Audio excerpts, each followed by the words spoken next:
জামায়াত নেতৃত্বাধীন জোটে আসন কমছে এনসিপির। ৩০ থেকে নেমে দাঁড়াতে পারে ১০-এর নিচে। বাদ পড়তে পারেন কয়েকজন শীর্ষ নেতাও। সংখ্যাটা পুরোপুরি সেটেল হয় নাই। আনুষ্ঠানিক ঘোষণাটা যখন আসবে তখন আমরা সেখানে দেখতে পাবো। আমরা আপ্রাণ চেষ্টা করব যে জোটটা আমরা করেছি, জোটটার মাধ্যমে যেন ইলেকশনটা আমরা সম্পন্ন করতে পারি। নতুন পাঠ্যপুস্তকে মুক্তিযুদ্ধের নির্মোহ ইতিহাস, স্বাধীনতার ধারাবাহিক বর্ণনার পাশাপাশি স্থান পেয়েছে বহু নেতার অবদান আর শেখ হাসিনার ভয়াবহ দুঃশাসনের চিত্র। বঙ্গবন্ধুর সমান সাইজের ছবি আর একজনেরই ছিল, সেটা হচ্ছে জেনারেল জগজিৎ সিং অরোরা। বাকি যে নেতারা ছিলেন তারাও তো অগুরুত্বপূর্ণ না, তাদের কারো ছবিই ছিল না, কারো সম্পর্কে কিছু লেখা ছিল না। লুটের অস্ত্র উদ্ধার না হওয়ায় সিরাজগঞ্জে নির্বাচন ঘিরে শঙ্কা। নেত্রকোনা ৩ আসনের প্রতিদ্বন্দ্বী কর্মী সমর্থকদের মধ্যে উত্তেজনা। ১.৫ বছরে নিজের কাজে নিজেকেই লেটার মার্ক দিলেন অর্থ উপদেষ্টা। বললেন, অর্থনৈতিক সুশাসন নিশ্চিত করাই পরবর্তী সরকারের প্রধান চ্যালেঞ্জ।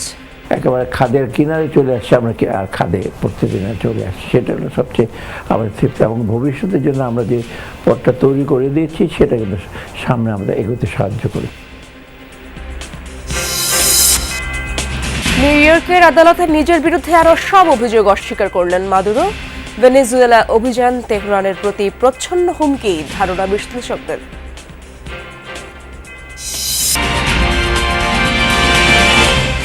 আমন্ত্রণ যমুনা নিউজে, আপনাদের সঙ্গে আছি আমি ইশরাত জাহান। এতক্ষণ শিরোনামগুলো দেখছিলেন। জামায়াতের সাথে জোটবদ্ধ হওয়ার সময় প্রাথমিকভাবে ৩০টি আসনের ব্যাপারে সমঝোতা হয়েছিল এনসিপির, কিন্তু চূড়ান্ত সিদ্ধান্তে তা নেমে আসছে ১০-এর নিচে। এতে বাদ পড়তে যাচ্ছেন এনসিপির বেশ কয়েকজন আলোচিত নেতা। যদিও নির্বাচনী কৌশলের কারণে এখনই এ নিয়ে আনুষ্ঠানিকভাবে কোনো কথা বলতে রাজি হয়নি জামায়াত বা এনসিপির কেউই। দল দুটির নেতারা অবশ্য আভাস দিয়েছেন সমঝোতার স্বার্থে কিছু আসন সংযোজন বিয়োজন হতে যাচ্ছে। সব চূড়ান্ত করা হবে ২০ জানুয়ারির মধ্যে। বিস্তারিত লামিয়া তিথির রিপোর্ট। মনোনয়নপত্র যাচাই বাছাইয়ের পর এখন চলছে আপিল শুনানি। তবে এখনো ঠিক হয়নি জামায়াত এনসিপি জোটের চূড়ান্ত প্রার্থী তালিকা। ঠিক কত আসনে এনসিপিকে ছাড় দেওয়া হচ্ছে তা নিয়ে এখনো দ্বিধান্বিত দলটির প্রার্থীরা, তাই পুরোপুরি মনোযোগ দিতে পারছেন না নির্বাচনী কাজে। এ নিয়ে এখনই আনুষ্ঠানিকভাবে কথা বলতে রাজি নন জামায়াত এনসিপির নেতারা। তবে জামায়াত চায় জনভিত্তি ও জনপ্রিয়তা আছে এমন প্রার্থীদের চূড়ান্ত তালিকায় রাখতে। এই শর্তের বেড়াজালে কমে যেতে পারে এনসিপিকে প্রাথমিকভাবে ছাড় দেয়া ৩০ আসন। বাদ পড়তে পারেন এনসিপির অনেক শীর্ষ নেতা, যা নিয়ে ফের উত্তাল হতে পারে দলটির অন্দরমহলে। আসন সমঝোতা নিয়ে দল দুটির নেতারা বলছেন, কিছু আসনে সমন্বিতভাবে কাজ করা হচ্ছে, আর কয়েকটি ক্ষেত্রে অনানুষ্ঠানিকভাবে এনসিপির প্রার্থীদের ছাড় দেওয়া হয়েছে। আমাদের সাথে তাদের চূড়ান্ত আসন সমঝোতার ব্যাপারে কথাবার্তা হচ্ছে। কিছু কিছু আসনে ইতিমধ্যেই জামায়াত ইসলামের প্রার্থীরা অনানুষ্ঠানিকভাবে আমাদের প্রার্থীদেরকে সেখানে ছাড় দিয়েছেন এবং আমাদের প্রার্থীদের সাথে তাদের এক ধরনের সমন্বিত কাজ হচ্ছে ওই সকল আসনে। যেহেতু আনুষ্ঠানিক সমঝোতাটা আগামী কিছুদিনের মধ্যে হয়ে যাবে, তখন আমার ধারণা যখন জোটের সকল শরিক একসাথে এক প্রার্থী এবং একটা মার্কার হয়ে প্রচারণা চালাবেন, তখন এই বিভ্রান্তিটা বা এই প্রশ্নটা কেটে যাবে। অর্গানাইজেশন যে সিদ্ধান্ত নেয় সেই সিদ্ধান্তের উপর আমরা কিন্তু অটল থাকি। কিন্তু যেই দিন আমাকে আমার অর্গানাইজেশন বললো, আমার আমির জামাত বললো এই সিটটা আমরা জোটের সাথে ছেড়ে দেবো, একেবারেই বলা যায় যে আমি নির্দ্বিধায় এটা মেনে নিয়ে এসেছি। বরঞ্চ আমরা যাকে প্রার্থী করেছি তাকে আমি গত পরশুদিন যে ছিল যেটা নির্বাচন কমিশনে যে বৈধতার ওই সময় আমি ওনার সাথে ছিলাম এবং ওনাকে হেল্প করব, উনি আমার সহযোগিতা নেবেন, আমি ওনার সহযোগিতা করব। দু দলই অবশ্য জোটবদ্ধভাবে নির্বাচনে লড়ার ব্যাপারে প্রতিশ্রুতিবদ্ধ। খুব সম্ভবত এন্ড অফ দ্য টাইমে গিয়ে কারোর সাথে কারো খুব বেশি ধরনের ডিফার করবে না। নমিনেশন পেপার উর্দু পর্যন্ত এই প্রক্রিয়া চলবে, উর্দুর পরে বোঝা যাবে কে আজ থাকবে কে থাকবে না। এটা আমরা আপ্রাণ চেষ্টা করব যে জোটটা আমরা করেছি, জোটটার মাধ্যমে যেন ইলেকশনটা আমরা সম্পন্ন করতে পারি। এতে জামাতকে যদি কিছু স্যাক্রিফাইস করা লাগে জামাত সেটা করবে। যেখানে ইতিমধ্যেই কাজ হয়েছে, জামায়াত ইসলামীও যেখানে আমাদেরকে সহযোগিতা করছে, এই সমস্ত আসনে সংখ্যাটা নিয়ে এই আনুষ্ঠানিক ঘোষণাটা যখন আসবে তখন আমরা সেখানে দেখতে পাবো। এখন এর সংখ্যাটা পুরোপুরি সেটেল হয় নাই। আসন ছাড় নিয়ে চূড়ান্ত সমঝোতা না হলেও জামায়াত এনসিপির জোটের মনোভাব খুবই ইতিবাচক বলে দাবি নেতাদের। এর ফলে আমাদের প্রার্থীদের সম্ভাবনা আরও বৃদ্ধি পেয়েছে। লামিয়া তিথি, যমুনা নিউজ, ঢাকা। বিএনপির ভারপ্রাপ্ত চেয়ারম্যান তারেক রহমানের সাথে সাক্ষাৎ করেছেন সিপিবি, বাসদ সহ বাম দলগুলোর সমন্বয়ে গঠিত গণতান্ত্রিক যুক্তফ্রন্টের নেতারা।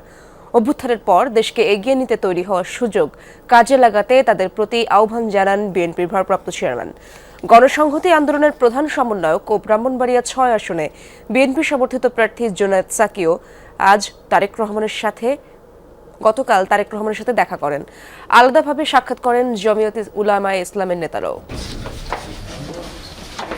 সমাজের বিভিন্ন শ্রেণী পেশার মানুষের পাশাপাশি বিভিন্ন রাজনৈতিক দলের নেতাদের সাথেও সাক্ষাৎ করতে শুরু করেছেন বিএনপির ভারপ্রাপ্ত চেয়ারম্যান তারেক রহমান। গুলশান চেয়ারপারসনের কার্যালয়ে সোমবার আসেন সিপিবি, বাসদ সহ বামপন্থী জোটের নেতারা। বেশ আন্তরিক ও সৌহার্দ্যপূর্ণ পরিবেশে এই বৈঠক অনুষ্ঠিত হয়। বৈঠকে গণতন্ত্রের জন্য খালেদা জিয়ার আপোষহীন সংগ্রাম আর দেশপ্রেমের কথা তুলে ধরেন বাম জোটের নেতারা। তারেক রহমান বামপন্থী নেতাদের দেশ এগিয়ে নিতে সহযোগিতার আহ্বান জানান। বিভিন্ন বিষয়ে আমাদের মত পার্থক্য থাকবে, কিন্তু সবসময় আমাদের যাতে একটা পলিটিক্যাল কালচার, রাজনৈতিক যে একটা সহনশীলতা, ফিলোসফিক্যাল টলারেন্স সেটা থাকে, সেটা একটা গণতন্ত্রের জন্য সেটি একটা সৌন্দর্য। গণতন্ত্রের জন্য দুটো বিষয় লাগে, একটা হলো যে রাজনৈতিক সহনশীলতা, আর একটা হলো যে নির্বাচন, একটা সুষ্ঠু নির্বাচন, জনপ্রতিনিধি নির্বাচন। এই দুইটারই গত 54 বছরে বাংলাদেশে ঘাটতি ছিল, সেটা হয় নাই। সেইটা এই সুযোগটা যাতে আমরা কাজে লাগাতে পারি। পরে তারেক রহমানের সাথে সাক্ষাৎ করতে আসেন গণসংহতি আন্দোলনের প্রধান সমন্বয়ক জুনায়েদ সাকি। তিনি বিএনপি সমর্থন নিয়ে ব্রাহ্মণবাড়িয়া ৬ আসনে এবার নির্বাচন করছেন। বাংলাদেশেরকে যারা অস্বীকার করবে তারা আসলে বাংলাদেশের রাজনীতিতে জনগণ কর্তৃক গৃহীত হবে না বলে আমরা মনে করি। ফলে বাংলাদেশকে যারা স্বীকার করেন, বাংলাদেশের সংগ্রামকে যারা স্বীকার করেন, তার ইতিহাসকে যারা স্বীকার করেন, তার ইতিহাসের মধ্যে জনগণের সংগ্রামের যে ধারাবাহিকতাকে যারা ধারণ করেন, বাংলাদেশের জনগণ তাকেই বেছে নেবে। এবং জনাব তারেক রহমান বিএনপির পক্ষ থেকে তারা সেই ধারণ করার জায়গাগুলো, তাদের যে অঙ্গীকার, সেটা পুনর্ব্যক্ত করেছেন। এছাড়াও তারেক রহমানের সাথে সাক্ষাৎ করেন ব্রাহ্মণবাড়িয়া 2 আসনের বিএনপি জোটের প্রার্থী ও জমিয়ত নেতা জুনায়েদ আল হাবিব। এ সময় খালেদা জিয়ার মৃত্যুতে সমবেদনার পাশাপাশি নির্বাচনের কৌশল নিয়ে তারা আলোচনা করেন। আরেফিন শাকিল, যমুনা নিউজ, ঢাকা। বিএনপির ভারপ্রাপ্ত চেয়ারম্যান তারেক রহমানের সাথে সৌজন্য সাক্ষাৎ করেছেন দেশের অন্যতম শিল্প প্রতিষ্ঠান যমুনা গ্রুপের চেয়ারম্যান অ্যাডভোকেট সালমা ইসলাম। সাথে ছিলেন পরিবারের সদস্য ও যমুনা গ্রুপের পরিচালকগণ।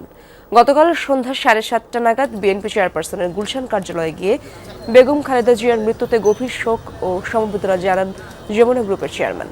সালমা ইসলাম বলেন, সাবেক প্রধানমন্ত্রীর চলে যাওয়ায় যে শূন্যতা তৈরি হয়েছে তা কখনোই পূরণ হওয়ার নয়। যমুনা গ্রুপের চেয়ারম্যান অ্যাডভোকেট সালমা ইসলামের সাথে ছিলেন গ্রুপের ব্যবস্থাপনা পরিচালক শামীম ইসলাম, গ্রুপ পরিচালক সোনিয়া সারিয়াত, মনিকা নাজনীন ইসলাম, সুমাইয়া রোজালিন ইসলাম এবং এস.এম. আব্দুল ওয়াদুদ। নির্মোহভাবে মুক্তিযুদ্ধের ইতিহাস তুলে ধরার চেষ্টা হয়েছে 2026 সালের পাঠ্যপুস্তকগুলোতে। গৌরবময় এই ইতিহাসে সব নেতার ভূমিকাই উল্লেখ করা হয়েছে নতুন বছরের বইয়ে। তৃতীয় শ্রেণী থেকে 10ম শ্রেণীর সব বইয়েই আছে বাঙালির মুক্তির সংগ্রামের কথা। 5ম শ্রেণীর বই থেকে রয়েছে রাজাকার সহ স্বাধীনতা বিরোধী শক্তির কথাও। এছাড়া এবারই প্রথম সাবেক প্রধানমন্ত্রী শেখ হাসিনার শাসনামলের বিস্তারিত তুলে ধরা হয়েছে। 1ম থেকে 10ম শ্রেণীর বাংলা ইতিহাস, বাংলাদেশ ও বিশ্ব পরিচয় বই বিশ্লেষণ করে আরও জানাচ্ছেন আলামিন হক অহন। সব শ্রেণীর বাংলাদেশ ও বিশ্ব পরিচয় বইয়ে মুক্তিযুদ্ধের ইতিহাস তুলে ধরা হয়েছে বহু নেতার অবদান। শেখ মুজিবুর রহমান, জিয়াউর রহমান, মাওলানা আব্দুল হামিদ খান ভাসানী, সেই সাথে জাতীয় 4 নেতা, সামরিক নেতৃত্বে জেনারেল এম.এ.জি. ওসমানী, সবার নামই উল্লেখ করা হয়েছে যথাযথ গুরুত্বের সাথে। স্বাধীনতার পর অন্তত 7 বার পরিবর্তন হয়েছে মুক্তিযুদ্ধের বয়ান। আওয়ামী লীগ সরকার পতনের পর পাঠ্যপুস্তক সমন্বয়ে কমিটিতে থাকা অধ্যাপক সামিনা লুৎফা জানান, আগের পাঠ্যপুস্তক বিশ্লেষণ করতে গিয়ে নানান রকম অভিজ্ঞতা হয়েছে তাদের। তা আমি পড়তে পড়তে নিজে অবাক হয়ে গেলাম যে প্রাচীন বাংলার রাজধানী কোটালীপাড়ার কাছে কোথাও ছিল এরকম একটা জিনিস অ্যাড হলো। তো ওইটা দেখে আমি সেটা কি সত্যি নাকি, 20-এর ভার্সনে এটা ছিল না, 21-এ চলে আসছে। এই একটা লাইন কোত্থেকে আসলো, এটা একটা প্রশ্ন হইলো আমাদের। এমন ইচ্ছাকৃত একপাক্ষিক ইতিহাস থেকে বের হওয়া কতটা চ্যালেঞ্জ ছিল? বঙ্গবন্ধুর সমান সাইজের ছবি আর একজনেরই ছিল, সেটা হচ্ছে জেনারেল জগজিৎ সিং অরোরা। বাকি যে নেতারা ছিলেন তারাও তো অগুরুত্বপূর্ণ না, তাদের কারো ছবিই ছিল না, কারো সম্পর্কে কিছু লেখা ছিল না, এই জিনিসগুলো আমাদের লিখতে হয়েছে। রাজাকার সহ 1971-এর স্বাধীনতা বিরোধীদের ঐতিহাসিক অপরাধের বর্ণনায় কোনো শিথিলতা বা মার্জনা করা হয়নি, বরং তাদের কর্মকাণ্ডকে বাংলাদেশের ইতিহাসের অন্ধকারতম অধ্যায় হিসেবেই রাখা হয়েছে। যদিও এখনো ঘাটতি রয়েছে বলে মনে করেন পাঠ্যপুস্তক সমন্বয় কমিটির সাবেক এই সদস্য। পশ্চিম পাকিস্তানিদেরকে সাহায্যকারী বাঙালিরা তো ছিলেন, রাজনৈতিক দল ছিল, জামাতে ইসলামী ছিল, নেজামে ইসলামী ছিল, ইসলামী ছাত্র সংঘ ছিল, যারা যেই তিনটা জায়গা থেকেই মূলত রাজাকার, আল বদর এবং আল শামস গঠিত হয়েছিল, তাই তো? এখন এই যে কথাটুকু আমি আপনাকে বললাম, এই কথাটুকু যদি বইতে না থাকে তাহলে কিভাবে হবে? শেখ হাসিনার শাসন আমলের কথা উঠে এসেছে অনেক পাঠ্যে, বিশেষ করে নবম দশম শ্রেণীর বাংলাদেশের স্বাধীনতা অধ্যায়ে শেখ হাসিনাকে পরিচয় করিয়ে দেওয়া হয়েছে গণহত্যাকারী ফ্যাসিস্ট হিসেবে। বলা হয়েছে ভয়াবহ দুঃশাসন চালিয়েছে তার সরকার, কায়েম করেছিলেন চোরতন্ত্র। 2024 সালের জুলাই আন্দোলনকে বাংলাদেশের স্বাধীনতার ধারাবাহিকতা হিসেবেই তুলে ধরা হয়েছে। 1971 সালের মহান মুক্তিযুদ্ধের মধ্য দিয়ে যে গণতান্ত্রিক ও বৈষম্যহীন দেশের আকাঙ্ক্ষা তৈরি হয়েছিল, 24-এর শিক্ষার্থী জনতার গণ অভ্যুত্থানকে বলা হয়েছে তারই একটি আধুনিক ও চূড়ান্ত বহিঃপ্রকাশ।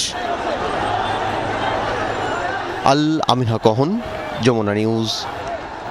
জামিনের পর তাহরিমা জান্নাত সুরভি ও তার পরিবারের সাথে সাক্ষাৎ করেছে জাতীয় নাগরিক পার্টি এনসিপির নেতৃবৃন্দ। গতরাতে টঙ্গীতে সুরভির বাসায় যান দলটির শীর্ষ পর্যায়ের নেতারা। এ সময় সুরভি ও তার পরিবারের খোঁজ খবর নেন তারা। পরে সাংবাদিকদের প্রশ্নের উত্তরে দলটির আহ্বায়ক নাহিদ ইসলাম বলেন, দেশের নাগরিক হিসেবে সুরভির যেই আইনি সুযোগ পাওয়ার কথা ছিল তা তিনি পাননি এবং তার সাথে কোনো ন্যায় বিচারও করা হয়নি। তিনি আরো বলেন, নির্বাচনের আগে একটি পক্ষ এনসিপির বিপক্ষে কাজ করে যাচ্ছে। দেশের একজন নাগরিক হিসেবে যে আইনি এবং নাগরিক সুবিধা সুযোগ পাওয়ার কথা ছিল, তার যে অধিকার ছিল সেটা কিন্তু তিনি পাননি এবং স্পষ্টতই তার সাথে কোনো ন্যায় বিচার করা হয়নি। ঢাকায় বাড়ছে শীতের তীব্রতা। গভীর রাতে কনকনে ঠান্ডায় বিপর্যস্ত হয়ে পড়ছেন ছিন্নমূল মানুষ। শীত নিবারণের পর্যাপ্ত ব্যবস্থা না থাকায় বাড়ছে তাদের কষ্ট। ভাসমান মানুষদের জন্য প্রতিটি রাত যেন এক দীর্ঘ লড়াই। গরম কাপড়ের অভাব আর তীব্র ঠান্ডা বাতাসে বাড়ছে শীতকালীন রোগের প্রকোপ। পৌষের শেষ ভাগে হাড় কাঁপানো উপস্থিতি জানান দিচ্ছে শীত। দেশের প্রায় 1/5 চলছে শৈত্যপ্রবাহ। ঢাকা এর বাইরে থাকলেও জনজীবনে নেমে এসেছে স্থবিরতা। সবচেয়ে কষ্টে ছিন্নমূল ও নিম্ন আয়ের মানুষ। ফুটপাত বাস স্ট্যান্ডে খোলা আকাশের নিচে রাত কাটছে অনেকের। শীতে খোলা আকাশের নিচে থাকতে আমাকে খুব কষ্ট হয়। এই যে গরিব দুঃখিনী মানুষ, আমরা রাস্তায় পড়ে থাকি, আমাকে তো বাড়িঘর নাই। গাড়ি ঘোড়ার বাতাস, আকাশতে কুয়াশা পরে, শান্তি মতো আমরা ঘুমাতে পারি না। ভালো কষ্ট হয়, সব ভিজে থাকে, আমরা নিজে বুঝেন না, আগুন ধরায় বেরিয়েছি। অনেকটা বাসা থাকলে বাতাস নাই, সুন্দর একটা কেতা দেয়া গায়ে দেয়া শোন যায়। পর্যাপ্ত শীত বস্ত্রের অভাবে শিশু ও বয়স্করা আছেন ঠান্ডাজনিত নানা রোগে আক্রান্ত হওয়ার ঝুঁকিতে। তাই ফুটপাতের পাশে আগুন জ্বালিয়ে শীত নিবারণের চেষ্টা ছাদহীন মানুষগুলোর। রাস্তায় থাকি, কম্বল নাই, গায়ে দেওয়ার কম্বল নাই, বিছনা নাই, কুয়াশার মধ্যে অনেক কষ্ট। একটু সহযোগিতা পাইলে অনেক ভালো হইতো।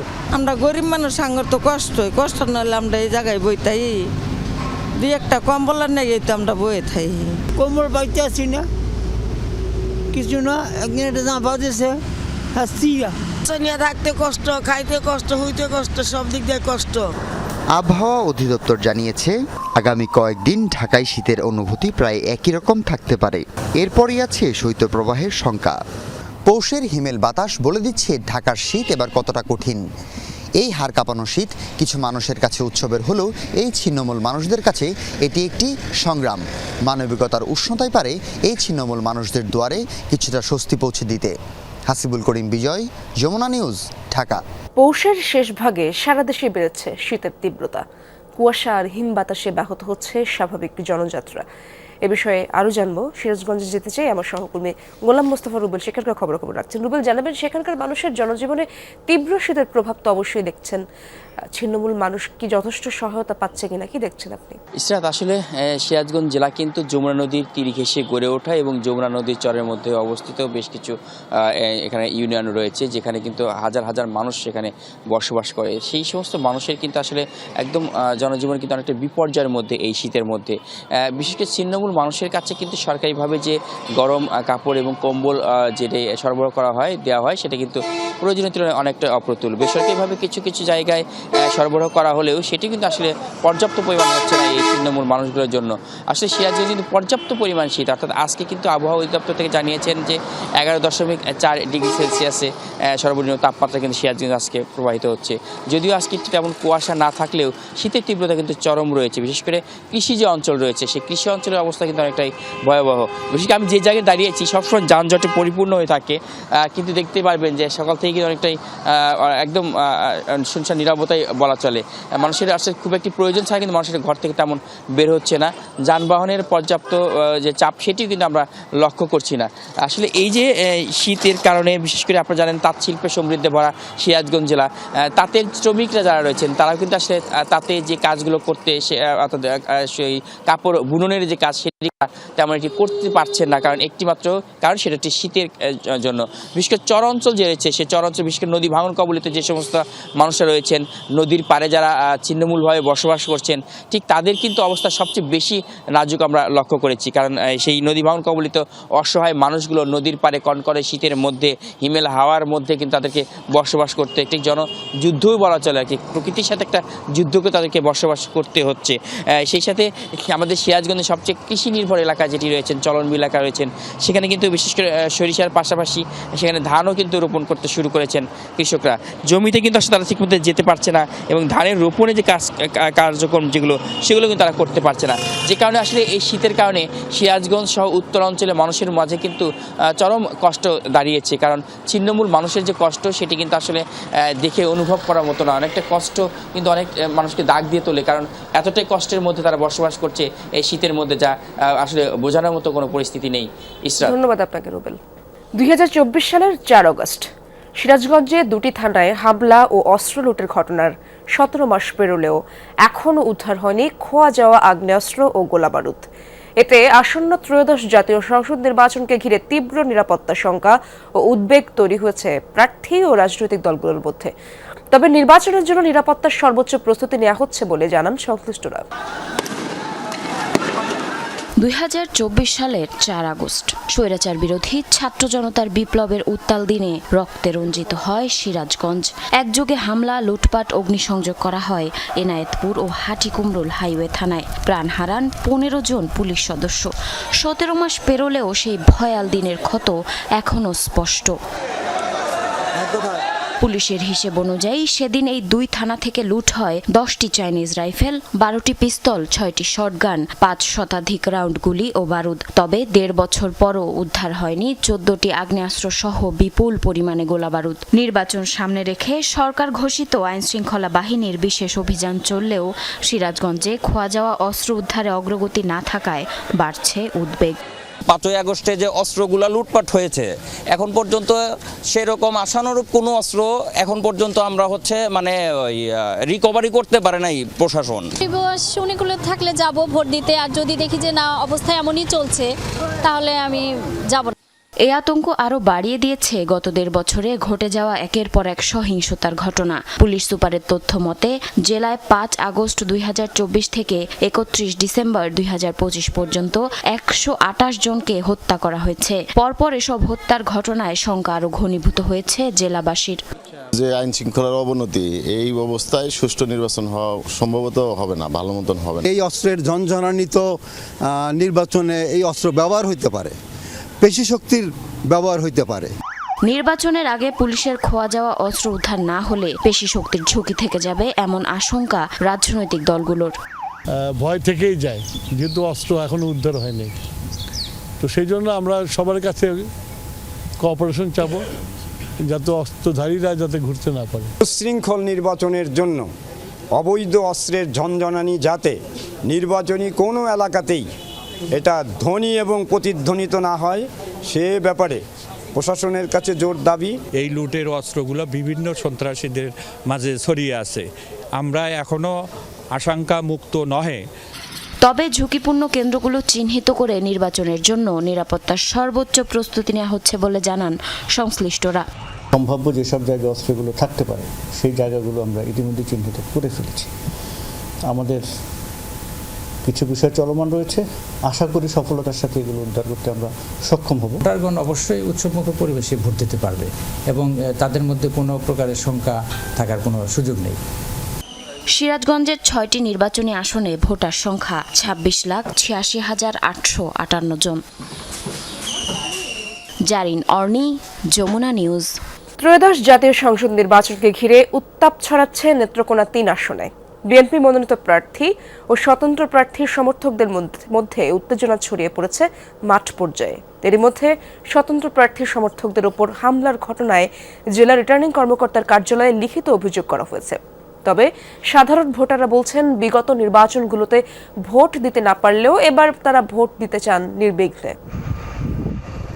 কেন্দ্র ও আটপাড়া নিয়ে গঠিত নেত্রকোনা 3 আসনে এবার প্রতিদ্বন্দ্বিতা করছেন একাধিক প্রার্থী। বিএনপি থেকে মনোনয়ন পেয়েছেন জেলা বিএনপির সাধারণ সম্পাদক রফিকুল ইসলাম হিলানি। তবে তার প্রতিদ্বন্দ্বী একই দলের স্বতন্ত্র প্রার্থী হিসেবে নির্বাচনের ঘোষণা দিয়েছেন দেলোয়ার হোসেন ভুইয়া দুলাল। এরই মধ্যে বিএনপি প্রার্থী সমর্থকদের বিরুদ্ধে হামলা ও প্রাণনাশের হুমকির অভিযোগ তোলেন স্বতন্ত্র প্রার্থীর সমর্থকরা। বিষয়টি নিয়ে রিটার্নিং কর্মকর্তার কাছে লিখিত অভিযোগও দেয়া হয়েছে। এই যে এখানে উশৃঙ্খল অবস্থা সৃষ্টি করছে এবং ট্রেড দিছে, এক ঘটনা আমাকে সহ এবং ওনাকে সহ ট্রেড দিচ্ছে। যে হিলালি সাহেব এমপি হওয়ার জন্য যা যা করা লাগে তাই করবে। প্রতিহিংসামূলক রাজনীতি কোনো ইউনিয়নের প্রয়োজন নাই। আপনি আমার ভাই, আমি আপনার বোন, ওরকম যদি না থাকে তাহলে প্রতিদিনই লাশ পড়বে। তবে এমন অভিযোগ অস্বীকার করেছেন বিএনপির মনোনীত প্রার্থীর সমর্থকরা। তাদের দাবি, এই ধরনের কোনো ঘটনা ঘটেনি। উদ্দেশ্য প্রণোদিতভাবে তাদের নাম জড়ানো হচ্ছে বলে উল্লেখ করেন তারা। মারামারি ঝগড়াঝগড়ি হয়েছে না, মারামারি করলে তো আমরাই করলাম, আরো লোকজন জিজ্ঞেস করেন, মারামারি হয়নি। এমন পরিস্থিতিতে কিছুটা শঙ্কিত সাধারণ ভোটাররা। তারা বলছেন, বিগত কয়েকটি নির্বাচনে ভোট দিতে না পারলেও এবার কেন্দ্রে গিয়ে নির্বিঘ্নে ভোট দিতে চান তারা। আমরা সাধারণ মানুষ শান্ত শৃঙ্খলার মতন চলার মতন একটা সুযোগ সুবিধা আমরা চাই। আমরা চাই ভাই, আমরা ভোটটা আমরা দিতাম, যাকে খুশি তাকে দিতাম। আমরা নিরাপত্তা মানুষ, কৃষক মানুষ, যা ভাই আমরা সুন্দরভাবে যা ভোট দিতে পারি, এই যে চাইতেছি আমরা। ভালো একজন সরকার আসুক, যারা কৃষকের পক্ষে। তা ইলেকশন আছে, আগে মারামারি শুরু হয়েছে, আমরা নিরাপত্তা চাই, আমরা সাধারণ পাবলিক। এলাকার পরিস্থিতি শান্ত রয়েছে জানিয়ে প্রার্থীরাও সুষ্ঠু ভোটের ব্যাপারে আশাবাদী। যাতে আমরা সুন্দর ভোট করতে পারি, সুষ্ঠু ভোট করতে পারি, জনগণের ভোটটা যাতে আমার ভোট আমি দিতে পারি, আমার ভোট অন্য কেউ যাতে না দিতে পারে। যে নেতাকে পছন্দ করে সেই নেতার পক্ষে তারা ভোট চাইবে, সেখানে শান্তিপূর্ণ ভাবে প্রত্যেকের ভোট চাইবে। আপনার ভোটাররা চিন্তা করবে কাকে ভোট দিলে এলাকার উন্নয়ন হবে। নির্বাচনের পরিবেশ নিয়ে আশ্বস্ত করলেন জেলা প্রশাসক। শঙ্কার বিষয়ে আমি মনে করি না কোনো শঙ্কার পরিবেশ নেত্রকোনায় আছে। Still it's too early to say. Netrokona 3 আসনে মোট ভোটার সংখ্যা 4,20,486 জন। তাদের মধ্যে পুরুষ ভোটার 2,14,890 জন, নারী ভোটার 2,05,787 জন। শামস তাবরিজ উচ্ছ্বাস, যমুনা নিউজ। দেশের চাবি আপনার হাতে, এই স্লোগান সামনে রেখে সারা দেশে ঘুরছে 10টি ভোটের গাড়ি। লক্ষ্য, গণভোট ও সংসদ নির্বাচন সম্পর্কে ভোটারদের সচেতন করা। তবে মাঠ পর্যায়ের বাস্তবতায় উঠছে প্রশ্ন, এই প্রচারণা কি আদৌ কার্যকর হচ্ছে? কুমিল্লা টাউন হল মাঠে ভোটের গাড়ি। অনুষ্ঠান শুরু বেলা 11:30টায়, শেষ 12:30টায়। পুরো অনুষ্ঠান চলে মাত্র 1 ঘন্টা। এবার গন্তব্য চাঁদপুর, অথচ তখনও কৌতূহলী মানুষের আনাগোনা। অনেকে শহরে থেকে এসে জানতে পারেন অনুষ্ঠান শেষ। প্রচার হলে মনে হয় আমি আর কয়েকজন বলতে পারতাম যে আমরা এখানে আসেন। ইভিএম এর সময় কিন্তু আমরা দেখছি 2-3 লেগে প্রোগ্রাম চলে, একসাথে প্রোগ্রামটা পাইলাম না। আসলে এটা কি, এই জিনিসগুলো হচ্ছে জানার জন্য আমি এসেছি, কিন্তু দুর্ভাগ্যক্রমে আসলে জিনিসটা হচ্ছে দেখতে পারি নাই। নির্বাচন কমিশনের উদ্যোগে এই প্রচারণার মূল উদ্দেশ্য ভোটাধিকার, ব্যালটের ব্যবহার এবং গণভোট সম্পর্কে সচেতনতা তৈরি। কিন্তু সীমিত সময়ের কারণে জেলার বড় অংশের মানুষই থাকছেন এর বাইরে। যারা উপস্থিত, কি শিখলেন তারা? গাড়ি থেকে আপাতত আমি কিভাবে গণভোটের আমার মতামতের একটা সুযোগ পেয়েছি। আমি কিভাবে আমার একটা মতামত আমি দিতে পেরেছি যে আমি কিভাবে সামনে রাষ্ট্রকে কি করা যায়। ভোট দেওয়ার নিয়ম গণভোট 2026 জাতীয় সংসদ দেশের চাবি আমার হাতে। আমি ভোট দিলে দেশ সুন্দর হবে। আমার ভোটের মাধ্যমে দেশের সব বিশেষজ্ঞদের মতে গণতন্ত্র শক্তিশালী করতে সচেতনতা কর্মসূচি জরুরি, তবে তা হতে হবে অন্তর্ভুক্তিমূলক ও পর্যাপ্ত সময় নিয়ে। কারণ গত কয়েকটি নির্বাচনে সাধারণ মানুষ আসলে ভোট দিতে পারেনি, তারা ভোটের ব্যাপারে বিমুখ হয়ে আছে। সাধারণ মানুষের কাছে এটি আরও ব্যাপকভাবে ছড়িয়ে দিতে হবে, তাদেরকে বোঝাতে হবে যে জুলাই জাতীয় সনদটা কি এবং এই সনদে কি কি আছে, এর পক্ষে সে মত দিবে না বিপক্ষে মত দিবে, এটা মানুষকে বোঝাতে হবে। ভোটাররা চিন্তা করছে যে আমাদেরকে বাদ দিয়ে আমাদের কিছু অংশ মানুষও যদি থাকতো, কিছু অংশে জনগণও যদি থাকতো, তাহলে নির্বাচনের এই গাড়িটা যদি আমরা দেখতে পারতাম, তার বাণীটা যদি শুনতে পারতাম, তাহলে হয়তো আমরা কিছুটা হলো আশ্বস্ত বোধ করতাম। একটি জাতীয় নির্বাচন সামনে রেখে ভোটারদের আস্থা ও অংশগ্রহণ বাড়ানোই যেখানে মূল লক্ষ্য, সেখানে প্রশ্ন থেকেই যায় এই সীমিত সময়ের প্রচারণায় কাঙ্ক্ষিত সফলতা আসবে কি? সচেতনতা কার্যক্রমের পরিসর ও সময় বাড়ানো না গেলে দেশের চাবি আপনার হাতে, এই বার্তা কি তবে অনেকের কাছেই পৌঁছবে না? খোকন চৌধুরী, যমুনা নিউজ, কুমিল্লা। ১.৫ বছরে নিজের কাজে নিজেকে লেটার মার্ক দিলেন অর্থ উপদেষ্টা ডক্টর সালেউদ্দিন আহমেদ। জানালেন অর্থনৈতিক ধস ঠেকাতে পারাই তার তৃপ্তি, তবে অনেক কিছু করতে না পারায় রয়েছে অস্বস্তিও। যমুনা টেলিভিশনের সাথে খোলামেলা আলোচনায় জানান সিদ্ধান্ত গ্রহণের ক্ষেত্রে চাপ নেই। প্রশ্ন ছিল প্রস্তাব পেলে পরবর্তী সরকারে যুক্ত হতে চান কিনা। উত্তরে জানালেন রাজনৈতিক চাপ সামাল দেয়াই কঠিন। তার মতে অর্থনৈতিক সুশাসন নিশ্চিত করাই হবে পরবর্তী সরকারের প্রধান চ্যালেঞ্জ। রিমন রহমানের রিপোর্টে বিস্তারিত।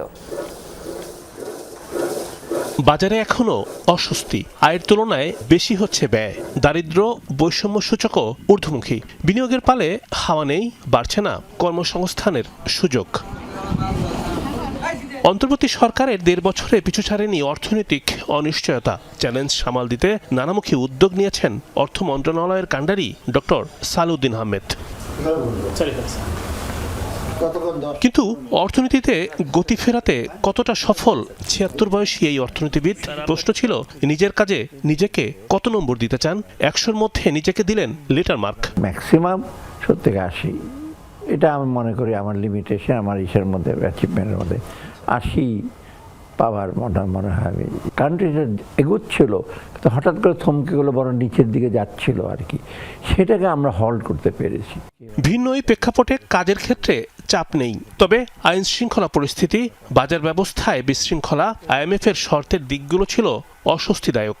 এটা ইন্টারিম গভর্নমেন্ট, তো এইখানে আপনার অন্যরকম কোনো চাপ ছিল না, একেবারে খাদের কিনারে চলে আসছে, আমরা আর খাদে প্রতিদিনে চলে আসছি, সেটা হলো সবচেয়ে আমাদের তৃপ্তি। এবং ভবিষ্যতের জন্য আমরা যে পথটা তৈরি করে দিয়েছি, সেটা কিন্তু সামনে আমাদের এগোতে সাহায্য করে। আমরা করতে এসেছি অনেক কিছু, কিন্তু সেটা করতে গিয়ে হয় কি, এত সামর্থ্য, এত সময় তো নাই।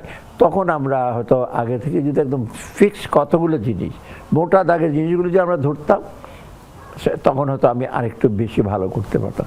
আগামী ফেব্রুয়ারিতে জাতীয় সংসদ নির্বাচন শেষ হবে অন্তর্বর্তী সরকারের মেয়াদ। প্রশ্ন ছিল পরবর্তী সরকারে ডাক পেলে সাড়া দেবেন। বললেন খালেদা জিয়ার সময়ে অর্থনৈতিক প্রতিষ্ঠানগুলোতে রাজনীতিকরণ হয়নি, এখন ভিন্ন প্রেক্ষাপট। ম্যাডাম খালেদা জিয়ার সাথে আমি কাজ করিনি, কিন্তু পলিটিক্সটাকে আলাদা রাখতেন আমার অর্থনৈতিক ব্যাপারে। ওটা ওনার একটা, তার নেতৃত্বের একটা গুণ ছিল, একটা বড় গুণ আর কি। অতএব আমি মনে করি যে ওই একটা চাপ থাকবে পলিটিক্যাল গভর্নমেন্ট, এবং যিনি প্রধান হবেন তিনি ছাড়া অন্যরা তো আছে, তারাও নানা রকমভাবে, সেটা আমি হয়তো সামাল দেওয়ার জন্য ডিফিকাল্ট হবে। নতুন সরকার দায়িত্ব নিয়েই অর্থনীতির আমূল পরিবর্তন অসম্ভব, জানালেন অর্থনৈতিক সুশাসন ও প্রাতিষ্ঠানিক সক্ষমতা বৃদ্ধির বিকল্প নেই। প্রথম বছর এটা দারুণ কিছু করে দেখাই দেবে, সেটা সম্ভব না। যাদের এখন তাদের যেটা করতে হবে, আমরা যেটা করেছি সেটাকে কনসলিডেট করা। রিমন রহমান, যমুনা নিউজ, ঢাকা। দেখতে হুবহু আসল, তবে বাস্তবের নকল। এই নকল সার চকচকে মোড়কে দীর্ঘদিন বাজারে বিক্রি করে আসছে অসাধু চক্র। তবে সাতক্ষীরায় এক কৃষকের বুদ্ধিমত্তায় এবার ধরা পড়ল বিপুল পরিমাণ নকল সার ও তৈরি উপকরণ। প্রতারণার শিকার কৃষকরা, তবে সেই কৃষকরাই জানেন না তাদের প্রতারিত হওয়ার এই গল্প।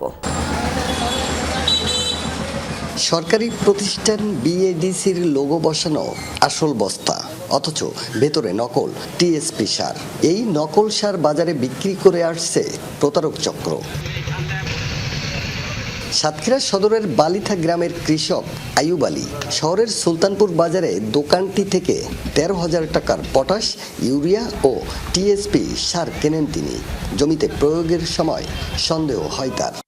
খেতে দিতে দিয়ে দেখি সারটা ভালো না। কৃষি অফিসের লোক ছিল, ওনারা বললো যে 9টার ভিতরে এখানে নিয়ে আসেন, তাই নিয়ে আসে। অনুমোদনহীন ওই দোকানে কৃষক আইয়ুব আলীকে নিয়ে হাজির কৃষি বিভাগ। এখানে সে দেখলাম যে যেহেতু বিএডিসি বস্তার মধ্যে যেটা সারটা ঢোকানো আছে, সারটা বস্তাটাই আমার সন্দেহজনক হয় এবং সারটা হাত দিয়ে দেখলাম যে সারটা আছে ভেজাল। এবার দোকানের চারপাশে প্রশাসনের অভিযান। একে একে বেরিয়ে পড়ে থলের বিড়াল। বিভিন্ন কোম্পানির মোড়কে গোডাউনে পাওয়া যায় কয়েক ট্রাক নানা ধরনের নকল সার ও প্রস্তুত করার সামগ্রী। আমার একটা সুন্দর গোডাউন থাকবে বা সেখানে থাকবে জিনিসটা, এভাবে লুকানো কেন থাকবে? এখানে দেখা যায় যে এই যে জৈব সার দিয়ে টিএসপি তৈরি হয়, ড্যাপ তৈরি হয়, এই ধরনের আমরা অনেক কিছু পেয়েছি। এখানে টিএসপি নকল করা, জিঙ্ক নকল করা, আমাদের বোরন সার নকল করা আছে, আরও বিভিন্ন প্রকারের সার আছে। আমরা এইগুলো অবজারভেশন করতেছি। চলছে বড় আবাদ মৌসুম, জমিতে প্রয়োজন সার। নকল সারে বাজার 6 লাভ, তবে জানেন না বেশিরভাগ কৃষক। আমরা তো অরিজিনাল টিএসপি দেখে নিয়ে যাচ্ছি, কিন্তু ভিতরে যে 2 নম্বর তা তো জানেনি। প্রশাসনিক অভিযানে উদ্ধার হয়েছে বিপুল পরিমাণ নকল সার। উদ্ধার করা হয়েছে সার তৈরির কাঁচামাল সহ নানা উপকরণ।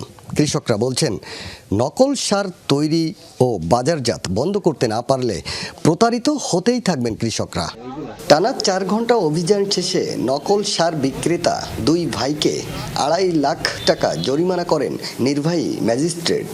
এই যে ভেজাল সারগুলো ব্যবহার করা হচ্ছে, এটার ফলে কি হচ্ছে, আমাদের মাটির যে গুণাগুণ, যে উর্বরতা যেটা, সেটা কিন্তু নষ্ট হয়ে যাচ্ছে। এরকম যদি থাকে অবশ্যই আমাদের এই অভিযান অব্যাহত থাকবে।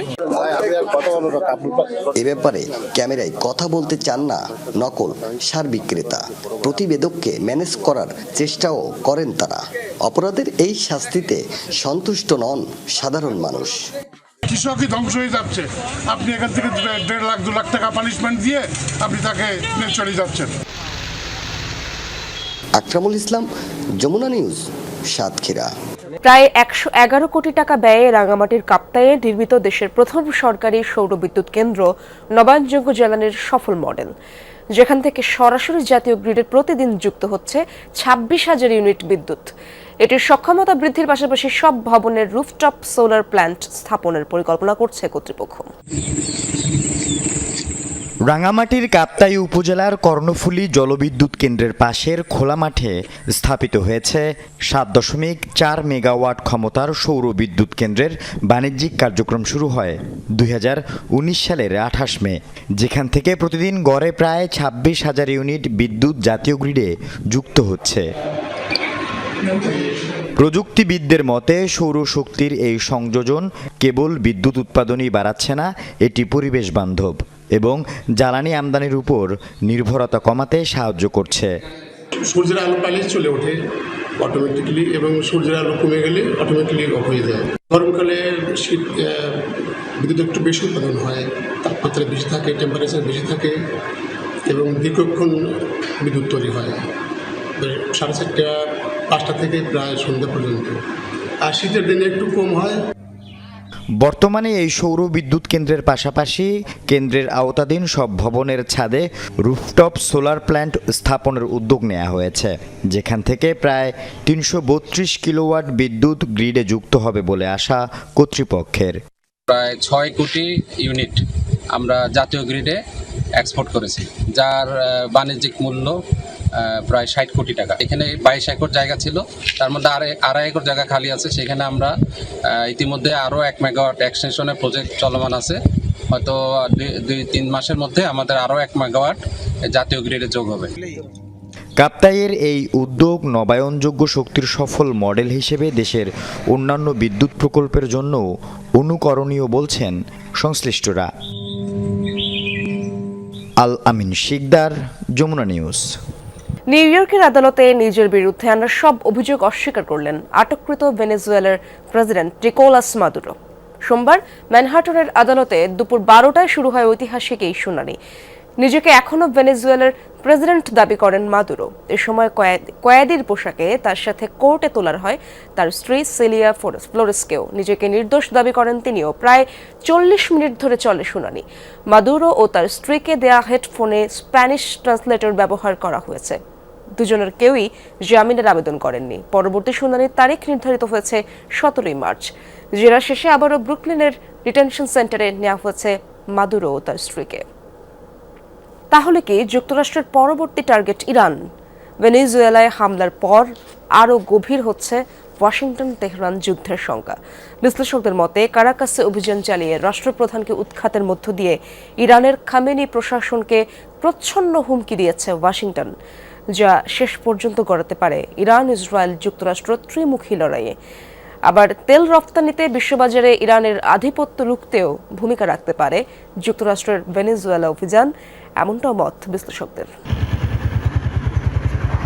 সরকারকে অবৈধ আখ্যা এবং মাদক পাচারে জড়িত থাকার অভিযোগ তুলে সম্প্রতি ভেনেজুয়েলায় হামলা চালায় যুক্তরাষ্ট্র। তুলে নেওয়া হয় প্রেসিডেন্ট নিকোলাস মাদুরোকে। অভিযানটির মধ্য দিয়ে যেন ইরানকে এক প্রকারের খোলা বার্তা দিয়েছে যুক্তরাষ্ট্র।